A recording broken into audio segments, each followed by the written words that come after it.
In this lesson, we're going to look at some competition questions from the UKMT and specifically with angles.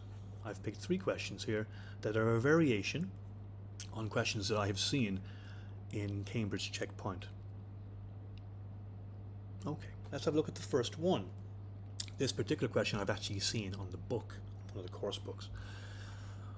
In the figure shown, what is the sum of the interior angles at A, B, C, D, and E? We could just think about what we've been given. So for instance, you might say, well, I have a shape in here. What's that shape? Well, that's a pentagon, isn't it? A pentagon is 540 degrees. That would be 108 at each angle, and I might be able to pick out that these two then, with a straight line, that this and this would be 72, and that our outer angles might be 36. However, this is not a regular pentagon. It's not a regular star, we'll say. So let's do it and use what we've been given. Okay, let's label our angles. A, B, C, D, and E. I'm going to start off by picking a section of it. So let's say up the top here with E and A at those points. The intersection of AD and EB, we're going to call something. I mean, we have an interior angle, we'll call X, a little X there. And we have an exterior angle of that in the straight line, big X we call. Also, from EC with AD, we just call our little y. Just arbitrarily call them X and Y. And we have a big Y there, just to show the difference. Back to X. I know that the exterior angle rule demonstrates that this large X is equal to B plus D. Likewise, my big Y, the outside, the exterior angle of Y, this one, is equal to A plus C. I'll just put them in order. Okay. In our triangle, this is all a straight line. In our triangle, we have a little e, a little x, and a little y. So e plus x plus y is equal to 180 degrees. It's a triangle. And now if you just think, if you replace your x and y with those other values, you'll have a plus b plus c plus d plus e are equal to 180.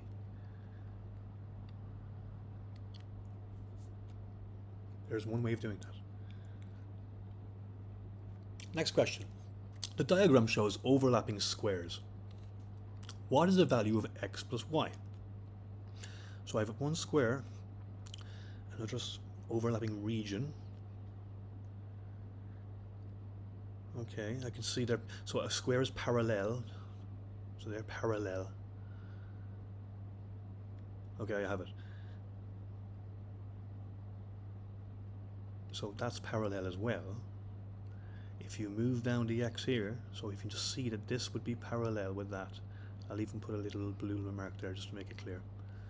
You can see that there. And move it down. Just for the clarity. So x is there, and move y to the left, y is here. And you can see that we have a square, so that's 90 degrees inside here. So the whole exterior otherwise is 360 degrees, full revolution, minus our 90, which gives us the 270. And that's how that one works as well. Our last one, our more recent question. The diagram shows 3 rectangles and 3 straight lines. What is the value of P plus Q plus R? The rectangles are different shapes. I should say sizes. different sizes. If I were to put these, okay, I'm trying to make a shape here. So if I actually, yeah, that works.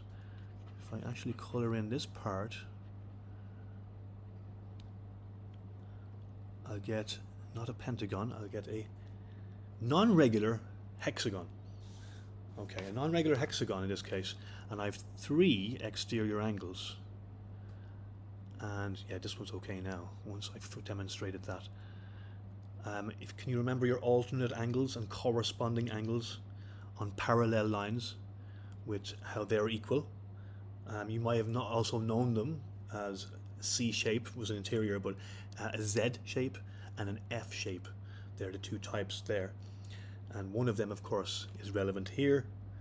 And you'll see that that'll work if you know, when you know, that the exterior angles of any polygon are equal to 360 degrees.